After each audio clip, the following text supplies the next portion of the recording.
nice looking female with us. She is Shemily.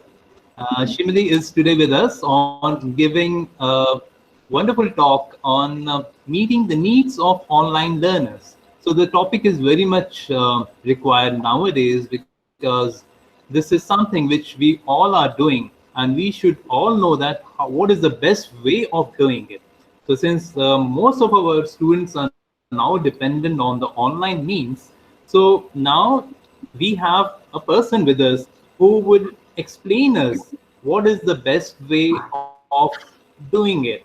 So I will briefly introduce Shemily. Shemily has come online. So Shemily is she is a coordinator of Journal Studies Unit at University College of Bahrain, which is in Kingdom of Bahrain. A brief outsketch of Shemily. I'll just read out. Shemily is an ardent feminist, a well-known social activist, and a captivating writer also. With her identity as an educationalist in the Kingdom of Bahrain, she is an Indian by origin, that's visible. She is a resident of Bahrain for more than 15 years. She has been into university level teaching from the past 15 years and into the arena of writing and social work for a very long time. So that's really good that we also should learn from her that we should also do some a bit of social work, which she is already doing. And she is well known for her proliferation speaking skills and leadership roles. She's been the first female General Secretary of the Indian School of Bahrain, which is the biggest community school in the Gulf region. She was the coordinator for English language studies in Arab Open University, and at present holds the key roles of being the coordinator of the Journal Studies Unit of the University College Bahrain and the examination scheduling committee chairperson also. So she's into multiple roles. She has attended various conferences in India and the keynote speaker, moderated debates and webinars, and conducted many events in the field of education. Apart from this, she is also pursuing her PhD in Women's Studies from India. That's really good. She holds MBA in Education Management and a master's degree in English Literature. So that's a very unique kind of a combination that we have. The Shemily is with us today, and I'm quite hopeful that with this wide experience and experiencing she's also doing, as I've learned, that she's also doing her PhD in Women's Studies from India. So that means she will definitely deliver something new, which will be a learning experience for all of us. So with that, I hand over to Shemily. Thank you, Shemily. Thank you for the kind note, Dr. Rajiv Kumar Kapoor, for that moderating this meeting. Good afternoon, every single one who is attending the meeting, and my appreciation and compliment goes to Professor Rajiv Singh, Honorable Vice Chairman. And it's such an accomplishment, and this initiative is highly appreciated. And my gratitude for inviting me to present in front of you, a very professional and eminent people over here, Dr. Nirmala, Dr. K.V. Jayashree, Dr. Saroj Kumar, Dr. Pallavisan, Dr. N. Yashoda Devi, and my thankfulness to Dr. Shreya Jinaya who has been convening and conveying the messages and being coordinating and then in touch with me. My appreciation, my compliments, and my gratitude to all these wonderful conveners and the organizing committee for this initiative especially. I think it's a need of the hour to have like faculty development programs and to revive ourselves, or maybe to have more insights into what we have been doing. I have attended your inaugural function at the same time, well organized, and thank you for that. And then all the praise goes to AYYAPPA College for Women. And I'm glad that this is a college for women. We have, very passionate about women's studies and women empowerment at the same time. So why I have opted this a particular topic which is not into humanities and all, because during these times, in fact mine is like the second semester which is into complete online learning. In my assumption, I hope that I'm audible enough. I hope that you had your lunch and you're all like peaceful to listen to somebody. Especially this is a challenge of an online teaching, that I can't see the facial expressions and I don't have an eye contact with you to see like if you're happy with what I'm saying and I'm clear enough and I'm like conveying the right message. I wish that I'm doing it. If there is anything, Dr. Shreya, please message me because I have started. Okay, anyhow, meeting the needs of online learners. Why I have opted this, because I also am learning from on this talk, in fact, realizing about maybe the loopholes that I have been having in the past 2 semesters. And my assumption, I don't know if you agree with this, like in the future, we may shift to, along with the traditional conventional classrooms, we may have this online learning a lot. I wish that maybe in the future this SREE AYYAPPA College would offer some collaborative and affiliated programs worldwide. This is my assumption, this is my guess. Like in the future, we may have like globalized education system where we will be connected to different universities. Like through online, we will be offering our courses. In fact, in my university, we already have started a complete online MBA program with contact hours online for all the students also required to have an MBA in the Gulf region. Of course, if you are interested, you can enroll with us. Anyhow, this is what I have been assuming, like this would be the need of maybe the shift and the transformation in the education system, where we may opt or we might be into very active and vibrant online activities in the coming future. Or we may offer courses from your colleges and all the universities of India to all the people abroad. We may not have this traditional and conventional teachings a lot. This is what I assume. So this is why I have opted this particular topic. And then I really wish to say that, I think that this would be very, very relevant when it comes to our scenario, especially in India. Like we may have two different, we need to accept, we need to expect at the same time, we need to understand that the learners, those who are attending our online courses would be like of two different types. So the nature would be different.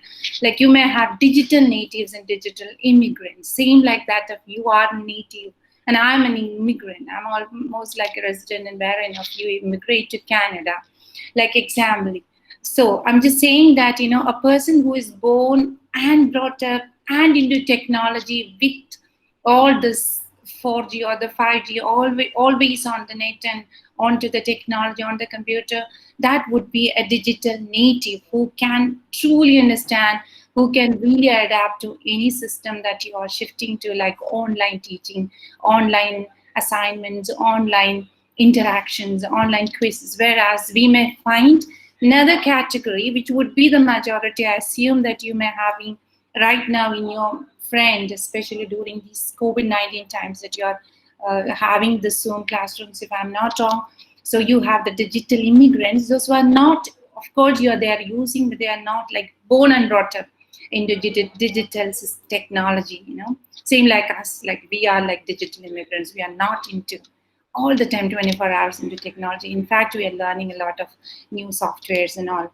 So we have to realize these are the differentiation between the learners that are in front of you. And then your role is like my role, of course, even though I have you in the Gulf region, we always see that digital natives, they are into technology. Their life is always into a laptop or mobile phones mostly. Even then, I found that my students, when I say something about this particular uploading this assignment or preparing something on a Word or the page which is on the MacBook, just do this, they find it difficult. So I'm just asking you as faculty members that we may have to explain well, because you already know and they won't know. So you need to understand the differences of the learners. I'm going to the next part. let's say, and we need to understand, of course, we know that we have already learned about all this, the Piaget and the Bloom's taxonomy and the Maslow's theory. Everything is in your mind. And I like this particular point, I always talk about it, like Jean Piaget's schema and the units of learning. So that also may differentiate the learners into different loads of information. Like when we are passing the information in a classroom, especially on online teaching, we have to concentrate on this particular 3 points: the intrinsic, extraneous, and germane working cognitive load. Before that, I like to remind you, you have already known about it, that the units of information and the knowledge that we all have in our cognition, in the intelligence storage, where we have these units of learning, which is known as the schemas. And I like to pinpoint this. This could be one of the reasons, like when I communicate, I'm talking from my model of the world, and my words are like my experiences, my environment, my life. Everything happened and created a model in me. Like, and this could be the reason. This I found myself, like when I am convening, I expect that my words are clear, and I'm like very easy and understandable. I'm very pleasant. I'm really communicating the media, and the messages totally reach the full perfect communication. I always think in that way in my classrooms. I always believe, not only in the online and otherwise also, I always think. But my restriction, I would rather have to realize, all of us may have to realize that my model, the model of life and everything that I do have a definition on, would be different to that the next person who is younger, who could have less experience, who is from a different culture. So we need to understand about this particular talk. You already know, I'm sorry for not to understand, but to remind you, like I hope that the words which I'm using is communicated well. I expect that. I always think in that way. So the same thing happens when it comes to the classroom and the online teaching. So we need to realize that three different sections of the cognitive load when you prepare your course and when you present in front of the students. That is intrinsic, extraneous, and the germane. Intrinsic cognitive load, nobody can help on that, as we know, like, it is related to the previous knowledge, and that is the content. That is the content that we have to share amongst the children. It is related, and they have to relate their knowledge and understanding. I hope that it is the Bloom's taxonomy is coming to your mind, and the action words and all. Actually, here we always have this particular course specification, and for weekly plan, we may have to mention the ILOs, the application level, everything, we always do that. So this is a part of the educational system and the higher education system of the ministry, that we do have to have, this, the lesson plan. We call it as a course specification, like it's for one semester we prepare. I hope that I'm clear and you are all listening. I wish so. Okay, I'm checking if Dr. Shreya has sent me anything, like if I'm audible enough. The extraneous cognitive load is where, we design. This is what I have designed. My PowerPoint is a little more helpful. I know that, even though I don't have a lot of pictures on or a video. So, when I design it, I expect, and I'm creating this load and the material present in a way which is very complicated. I got this example to say that, like when you're teaching about a symbol as a square, when I explain a square within my model, within my limitations, within my words, explain in words, whereas I show a square, what's the difference? An extraneous cognitive load is like explaining it in words and complicating and confusing the learner. So that is to be minimized, and we have to think as eminent and professional and very creative faculty members, you would be doing it. I'm just thinking about myself in the last semesters, like, more the time I had been having this lecture or talk, even though I will be humorous in between, I'm wondering, like, of course, the PPT we use always, but still I'm saying that, how well I could convey, and have I been confusing, like when I taught.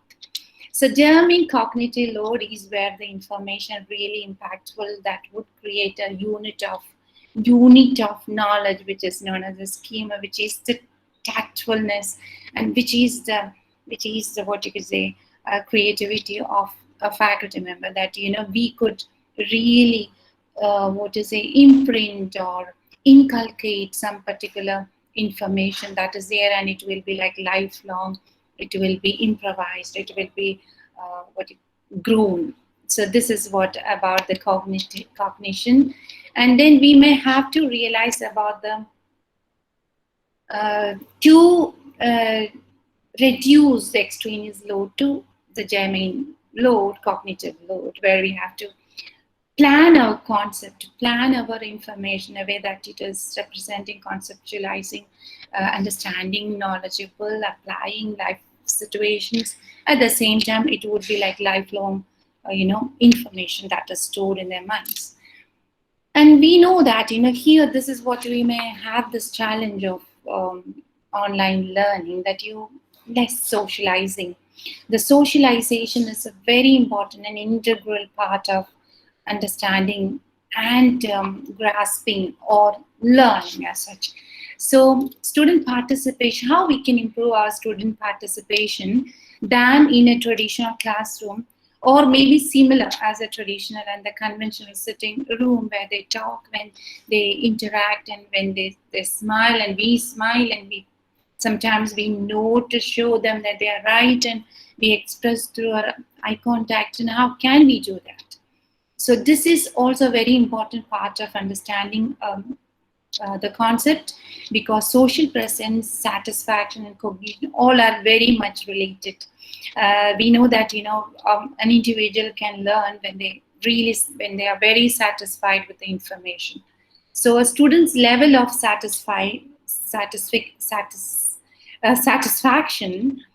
cannot be ignored. Like, even though we are into online teaching, so I'm just encouraging you, like if you're offering any short-term course in the future, if we all, like most of us in our university, we do like online short-term courses with very well-known, very popular Western universities. It is like, it's an added credit for us. So when you're planning that, you may have to think about like, how can we satisfy learners, and being 100% passive listeners, like their audio is off, we can't see them.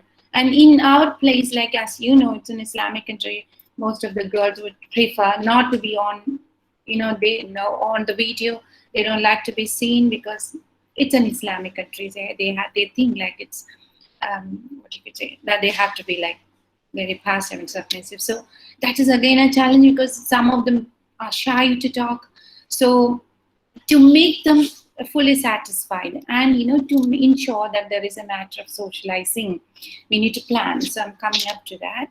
So the communication skill, this we have had in our conventional classrooms, like where we had the reciprocal, the consensual, and the collaborative. We already had in our rooms, whereas in the online, in the technological classrooms, we may have to have this technology, the communication to be in the two-way, like not only me talking, we may have you two also talking. Like in a student's phase, we may have to think about like some sorts of what you could say, chat, or what we do. In fact, we are using something like a Google team, where students are not talking. Of course, they prefer to keep the audio off. Of course, when you ask them personally, they may on it and they will talk to you. And we always try to do that. Whereas we do have a chat box also on the side. So we always, like, I will ask them, like, can you talk about it? Can you just send me something? Can you just get me the information? Can you please share some pictures on so and so? When we talk from the internet, they do that. But, just to make sure that the communication and the interaction is on between the student and the instructor, which has to be very important. And we know that usually we say the females are good in understanding and learning because they talk a lot, and they are, they have this two-way, they have this voluntary talk, they are talkative. Do you agree with this? I don't know. Okay, now let's go to two different types of communication, that is synchronous and asynchronous. So this real-time communication is possible through online learning, over a text. So this is what I meant to say. I hope that I'm not complicated and you can follow me, like, when I'm saying that we are using a Teams where they see me and I can see all the members, those who are participating, all the students, those who are there. We send them a notification. I can give them a call also on the same time so that they all attend. And I can't see their faces. And that is there. But still what I do is, like I told you, like on the side, on the screen, there is a chat box where I'll ask you, can you tell me about this? Just send me this. I always do that. Sometimes I may call up a name. I'm trying my best to do a perfect online classes. Like I have improved maybe in the previous semester than the first one, I must say. So over text, instant messages, and video conferencing, whereas asynchronous communications, we can have like blogs, a web page with an open editing system. Like, we don't have it right now. I haven't created one. I'm thinking about a bulletin board. These are again to improve their communication process. Like we can have these also. This is the matter of technology can introduce that they post their blogs and they can post on the website. That is like a web page that we create. Maybe it is like a bulletin board where we are asking them to post some information on something related to COVID or whatever that you're talking on the topic.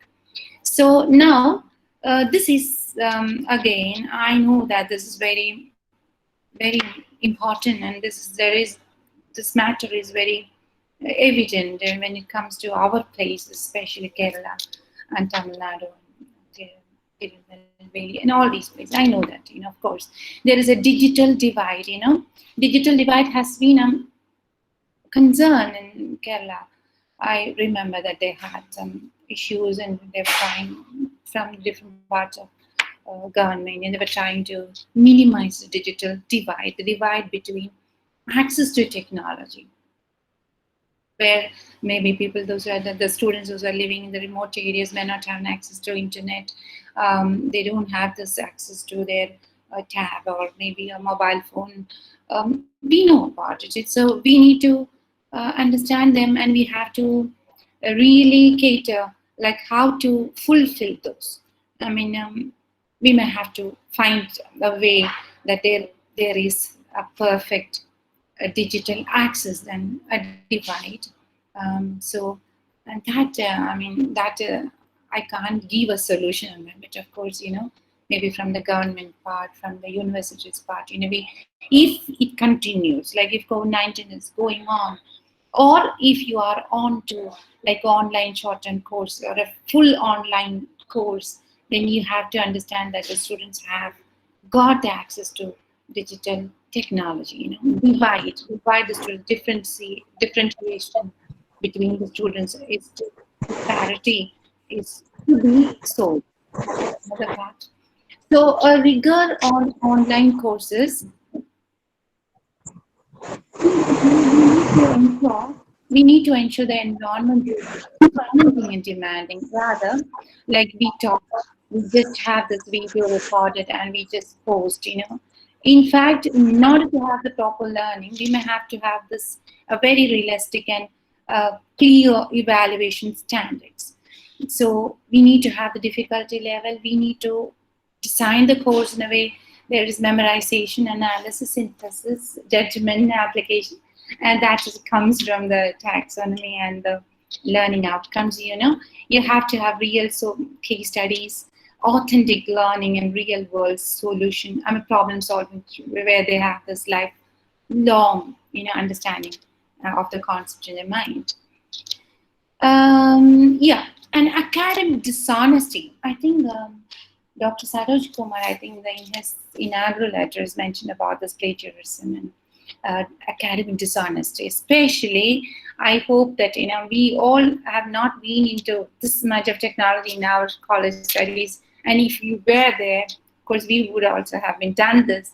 Information, the ocean of information is in front of you, and then there is a lot of chances. Like if you are given an assignment, if you are given an assessment, if it is an online test, you are open to this wonderful world of information. You can copy and paste and just give it. That's very much a possibility everyone would be doing, and that need to make some sort of criteria to ensure that we need to, what are the expectations and etiquette of people, those who are into online enrollment. So what we have done, what we do, I mean, as in the university, what we do is like, we do have an answer booklet template. Otherwise also we do that. I don't know if you are doing that. We have an answer booklet where, oh, it's maybe you're not in an autonomous universe. So for us it is autonomous, but you are always under the what you could say, observance of the higher education, and there will be visits, and they will this accreditation. This is what we do, like quality assurance programs. So constant visits, and they will go through every single thing. They will have interviews with us, and then they will give you satisfactory, below average. Again, we have to improve. So constant evaluation of the university, I mean the educational organization, will be there as part from the Ministry of Education. So what we do always to make sure, and there will be questions from the ministry also, like how do we ensure like you can maintain this honesty amongst your students. So what we do in the normal classroom during the examination also, we make them responsible. Like we do have an answer booklet on that. It is mentioned that this is what is expected from you. Like in the online learning, we always say that if you copy, if we find similarity, if you cheat from the sources, we have the authority to give you a 0 in your assignment. We make them sign. So this is how we try to, and of course before our classes we always say that plagiarism, cheating, copying from somebody, from your friend, everything would be considered as plagiarism, and then it is an offense. That's etiquette and expectations of you being an online learner. So the procedures of your assessments will have to be conveyed, and tell them that this is what we expect, that this is the earnestness as students, we're expecting clear and then creative assessment with one answer question. So the assessment is again a challenge while you're doing the online examinations and assessment. I mean the evaluations. That make sure we have to make sure about how authentic it is. So this is what I'm coming to. Usually, it's very preferable if you're going online quizzes.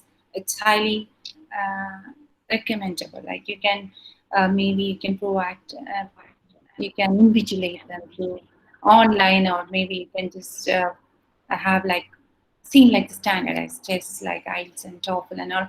You have the time limit. It's objective type question. This is the most appropriate, but you need time to prepare on. You have to meet the ILOs, the learning outcomes and stuff. So creating a quiz is quite a task, but that's the best way of assessing when it comes to online learning. So what we do is like, I'm just sharing my knowledge and my experience, so that if it could be useful for you in the future. Like what we do is like, if it is an assignment, if we are asking them to prepare on something, so we're giving them like in a 10 hours time. So this will be uploaded on this particular site at this time, and we are expecting them to return it back by this time. And after that, the time, if they exceed the time, we will not accept them. So this timing test, this is what we are doing. Sometimes we do the online courses and the start and submission. Yeah. And then, can you make it full screen? Can you make your presentation full screen? Yes. Do you have an access to my presentation? Is it now full screen? No. One second. No, not yet. I'll come to my.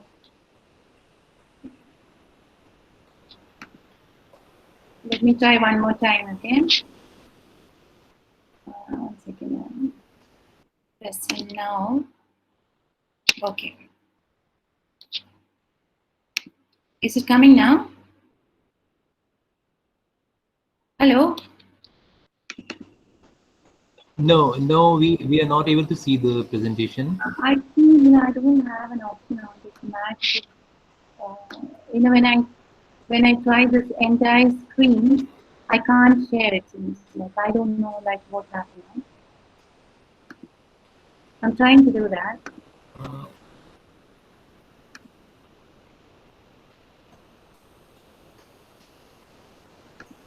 Is it? Oh, one more second. One more time. Let me try because now I have to click on that. Yes. I guess it's working on Dr. Rajiv.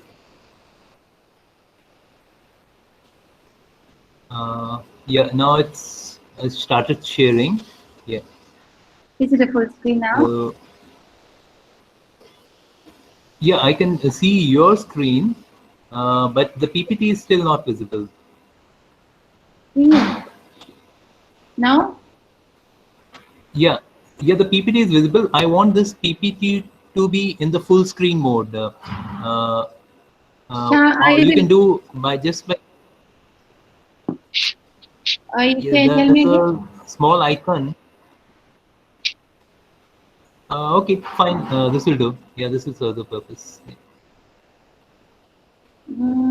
I We should lost send it PPT. to you. Is it working now? Can you see that? No, Hello? we are not able to see the PPT. PPT is not visible. Now? Yeah, now it's visible. Yeah, But it's visible. it's not the full screen now, yeah? I remember the command Shift F5. If you Ma'am, press Shift F5 ma'am, on just the do PPT, it show, ma'am. should, Just slideshow. Shall I share? Tell me again. Command.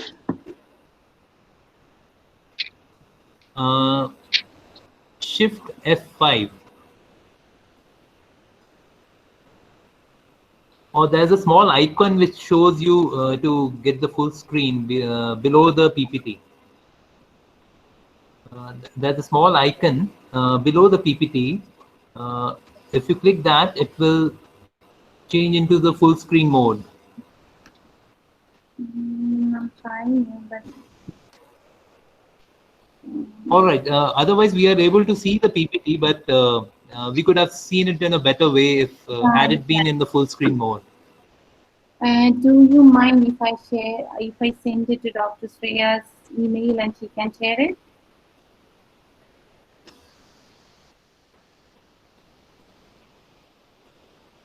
Or there's an option to go, please, the full slide show, there's another option in the PPT itself. Uh, but if you're not able to do that, it's perfectly all right. We can continue with the talk because that's a minor thing. Yeah.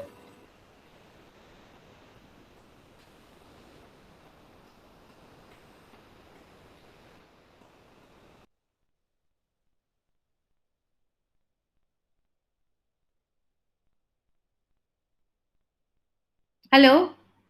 Hi, Dr. Rajiv. You can see me, and I Yeah, have sent yeah. it to Doc. I send it to Dr. Shreya. She can do it like from her present. Is that possible? Like I'm asking her.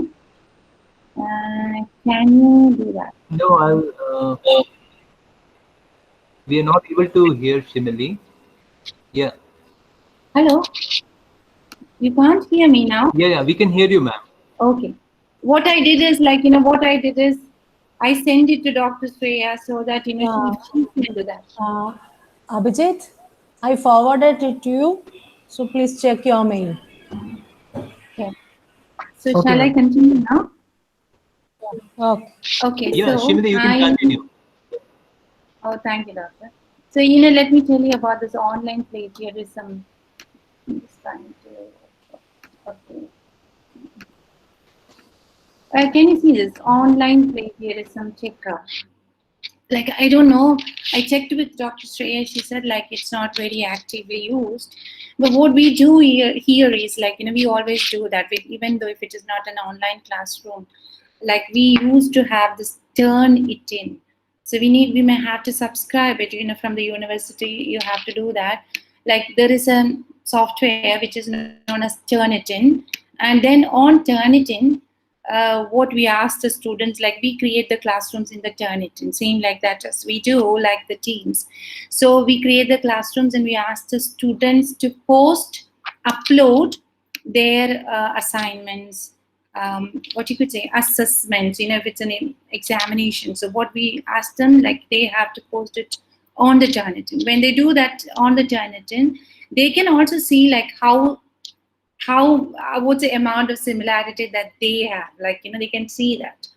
So they have to, maybe they can revise it, they have to change it, they have to edit it, and then of course they have to have the plagiarism level should be below 20%. So when I open individual assessments, I can see the highlights where I find that it has been directly copied from the internet.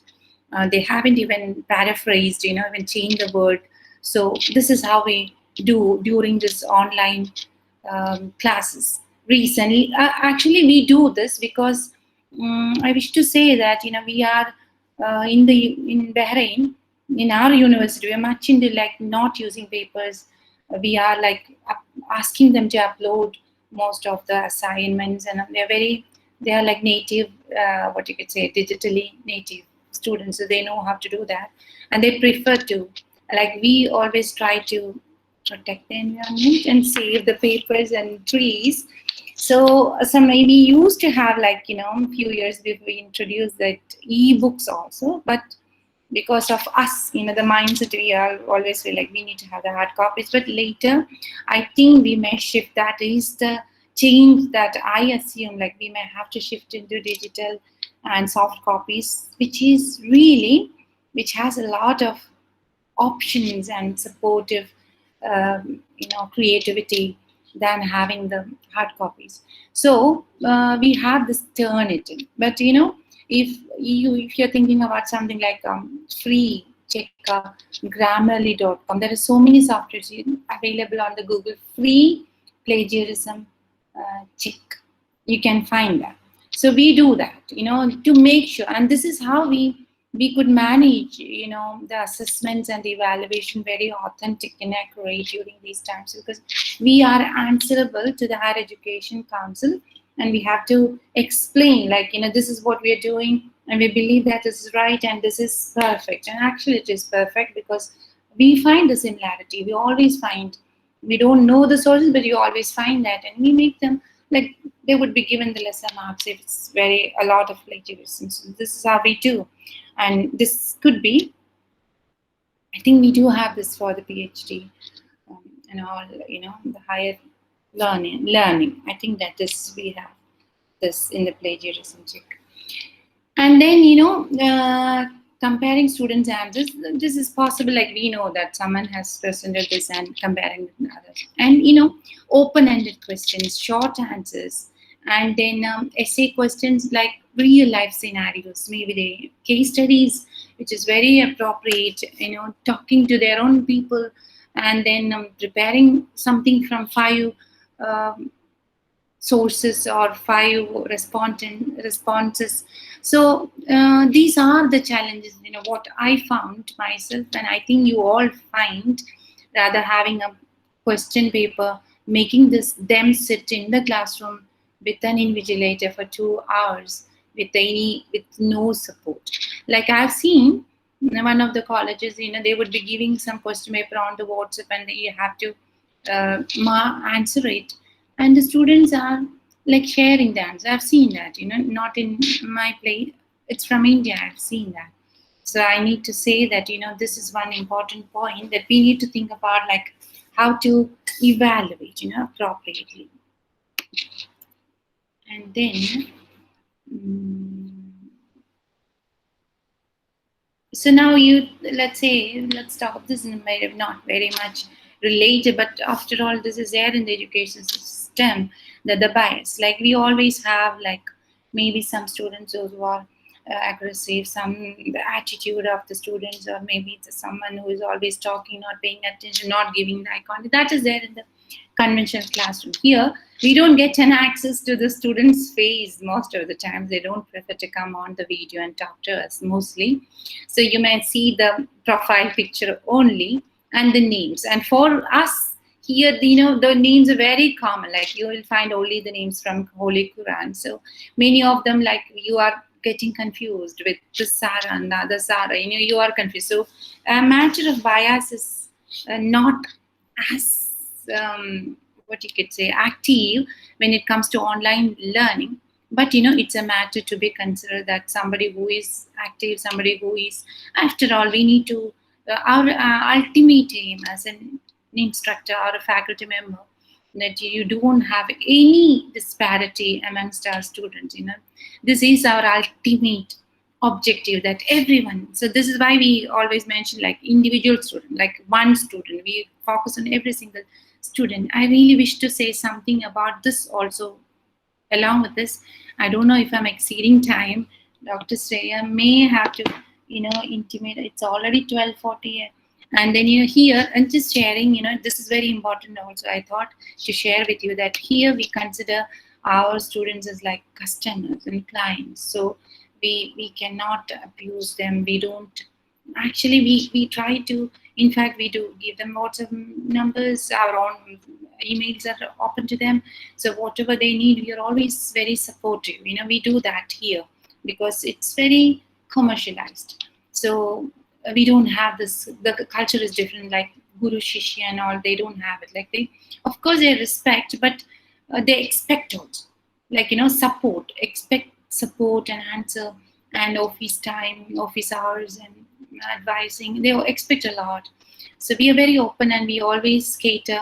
Like I'm meant to say that without any even aggression, attitude, you can imagine about Arabic students, and of course you can imagine. But we always try to be calm and facilitator, and the person who is very approachable. That is, this is everywhere in this area. I must say the Gulf countries seem like that, or the Western countries. So I'm just saying that, sharing that. Okay, I'm just going fast now. I like to say the multiple instruction strategies, like this one. This could be the one which I really wish to tell you, that learning contracts. In fact, this here, it's an agreement written by the learner that details what will be learned. In fact, what we have is like what will be learned in every week. What are the illustrative? We have this course specification, and we share. Before, in the introductory class itself, we share the course specification to the students. Make sure that they have all seen that, because they know that these are the topics will be covered every single week, and what will be learned, what is the information required, what are the extra references to be made. Everything is there in this particular template, which is also given by the higher education. It's a common template for all the universities. I think I'm clear, because this is my model, and I'm talking that as if you all can imagine about. And then we can have them sign on a paper. We can create our own contract saying that this is the etiquette, these are the expectations, this is the course that we have, this is your workload. Make them sign so that they feel very responsible. They feel like when they sign, they cannot break the rule. They always feel that a signature is very authenticate, authorized, and they always feel that. So that is one point I like to talk about. I'm just suggesting. In fact, discussion, lecture, self-directed learning, these are the strategies we may have to think about in the future. Mentorship, small group work, to ensure that they have this community socializing feeling. We may have to introduce group work. We can have projects, so that collaborative learning and group work, and this sharing and talking and discussing, these are all encouraged when you give an assignment and a project.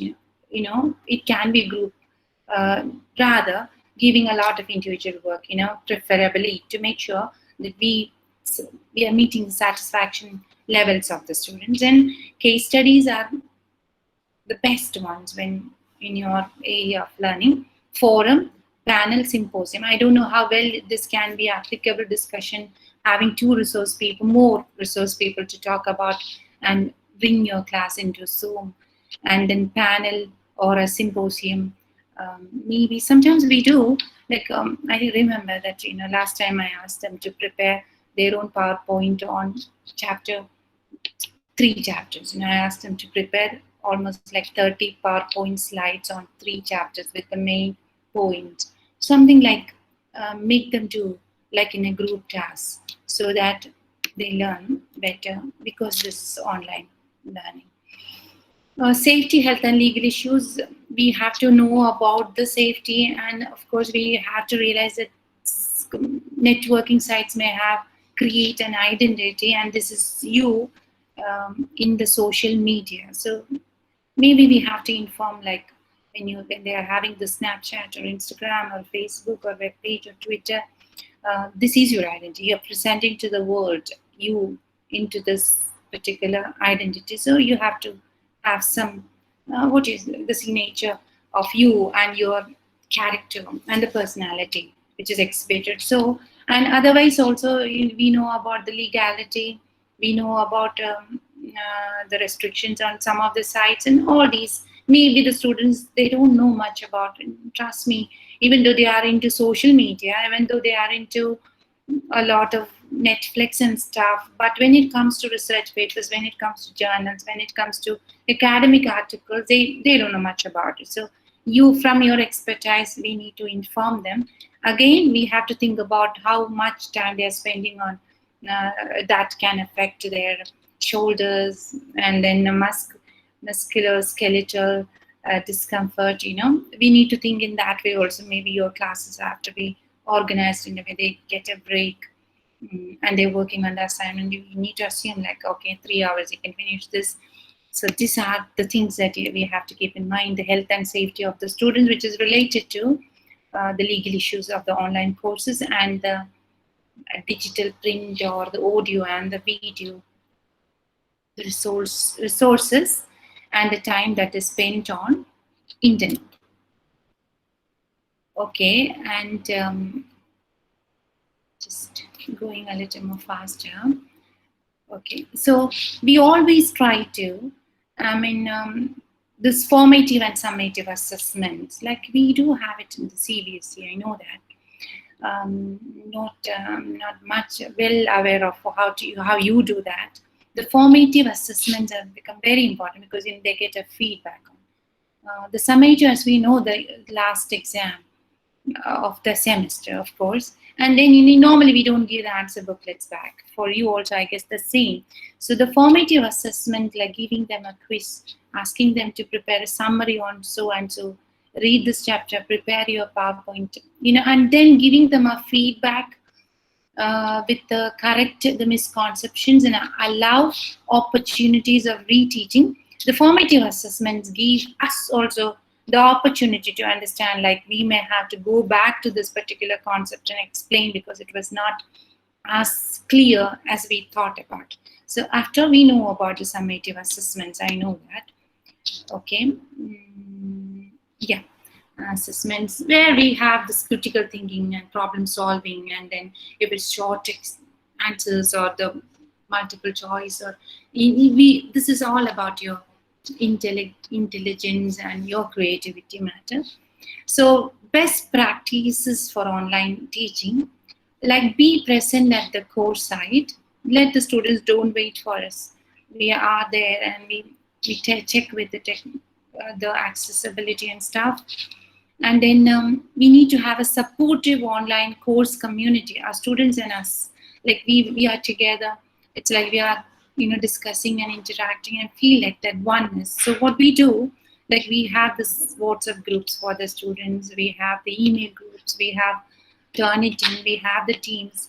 On the teams, you have the option of chat. See, we're always connected. We always maintain the connection so that they are happy with what they're doing. We need to share the expectations from the students, like this is what we expect, and this is the dishonesty that we think really importantly, and small groups or large groups we have to use, and synchronous and asynchronous activities we may have to introduce. Yeah, and then in between, I have never tried this. I may have to do this in the future. We do have the next semester also, which will be starting in September, online because of the COVID situation. So this time I would be doing, I'm saying this, I have to ask them, how is the course going, and do you have any suggestions? Like, I may have to ask them. Maybe I have to give them a questionnaire or a Google document on that to get a feedback whether I have to improve myself. So these are the points that have come to my mind, and at the same time, this is what I thought of sharing. And of course, I hope that you could relate and understand and maybe compare with what we are doing. And it is like this is what I thought about, like give some ideas that I have, or maybe to refresh myself into a better online teacher. And this is what was the intention. I hope that you could gain from what we discussed right now. And I'm sorry that I couldn't see you. And this is what I'm missing, saying like the online learning, that I do see the faces to see if you are satisfied from what we have discussed so far. Thank you for once again to all the wonderful people here for attending and minding us. Thank you. Yeah, thank you, Shemily. Actually, there was a small problem, but we could resolve it. All the slides were visible, and we could very well see everything clearly on the screen. So what you said today was quite meaningful for all of us today, because we are all getting into online teaching. And this is the first time that we are totally venturing into online teaching. And your thoughts, like the ways, different modalities and different ways we are, you suggested, like making forums and organizing symposiums, making groups. These were some good techniques that we can really practice when we fully venture into online teaching.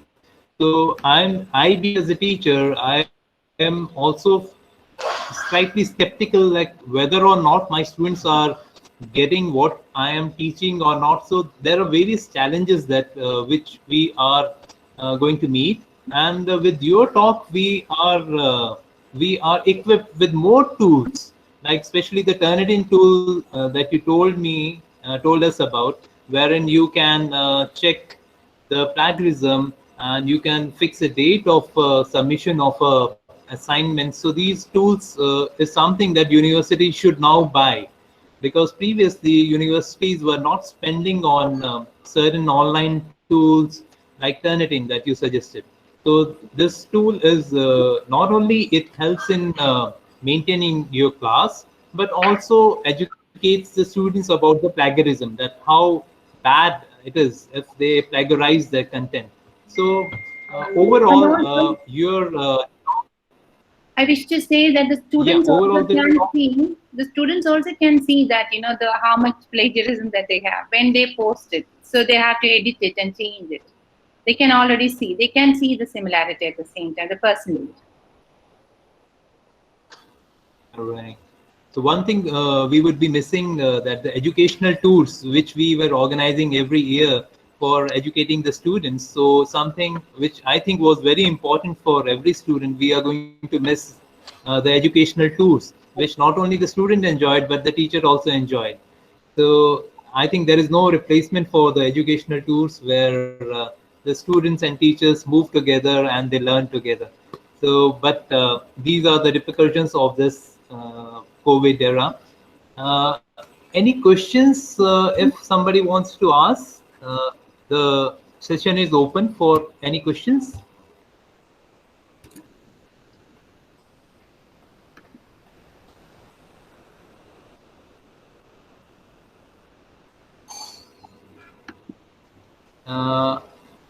All right. It looks like everything was clear, because this is something each and everyone is practicing. So everybody is learning by practicing, and your talk was really useful. Hello. Yeah. Yeah. Good afternoon. Yeah, Kajari. Yeah, I wanted to Good know afternoon. that. Good afternoon, everyone. I actually want to know how long a class should be taken. It is 45 minutes or more than that, so that students will learn properly. And actually what we do is, like, for us, we have like 50 minutes classes. So what I do is, like, I may talk for 30 minutes, and then we try to think, like, as we have here the chat box, right? in between the class, I asked them like, can you send me this picture, or this one, or so and so, and then we try to 40 minutes lecture, and then we try to be interactive too, or maybe they prefer to talk also, most of them. Okay. So 40 minutes. out of like 15 minutes only. Okay, thank you, Shemily, for your nice presentation. Thank you all organizers also. Thank you. So Raji? we have all the participants on board. I request each of the participants to, we had 2 technical sessions today. First was with the Raji, one more, excuse me, one more question is there in the chat box. Yeah, could you tell us about user-friendly online examination platforms? Online examination platforms, user-friendly. I can't think about something like that. What I do is when it is like English, actually it is different when we teach our English in a different way, not like the literature. So what we do is like sometimes we use some British country quizzes. I do that sometimes, but I have to think about this online examination platforms. What we do, like I give this maybe the question paper, we upload it to the teams, and they are submitting it to the Turnitin. This is what I am doing right now. I'm posting my question paper on this particular, like if it is Zoom, I'm posting my question paper, and they have to answer it within this time limit, and they have to submit it to, as I said, the software, which is Turnitin, and then it's over. I mean, they cannot edit anymore. The time limit is over. This is what I am doing right now.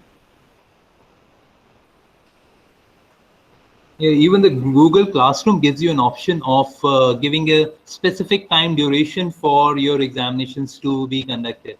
Like you can close the exam in a specific time duration. So that's what we can introduce some bit of fairness in the exam. Otherwise, we all know that it's an open book exam. But by fixing a time, you can definitely introduce some bit of stringency to the examination. I'm talking about Google Classrooms. Yeah. Yes, yes, yes. What Shemily told was Turnitin. Yeah. Dr. Rajiv, could you please share this presentation to all so that they can have an access to that? Is there a choice? Yeah. Yeah. We will Yeah, upload it to Because the in the chat, website. somebody, the botany department asked. So, Yeah. okay. Madam, we will upload it in the website. Okay, okay, ma'am. If Thank you you. share with me. Thank All you. right. Okay. All right. So we would be sharing the feedback links after a while after this, and you all the participants are supposed to fill up the feedback links. And tomorrow we will begin on time. That is, everybody has to join by 10:45 for the next technical session tomorrow. With that, I once again thank Shemily John to be with us. Madam, it was really wonderful to have you with us Thank and you. to learn about your thoughts, and especially how you're managing in a different country. So it was a learning experience for us. Thank you once again. With that, we come to an end of today's technical session. I thank you each and everyone to be with us, and please fill up the feedback forms. The links will be sent to you today, and we look forward to see you tomorrow with a fresh mood and fresh thoughts. Thank you.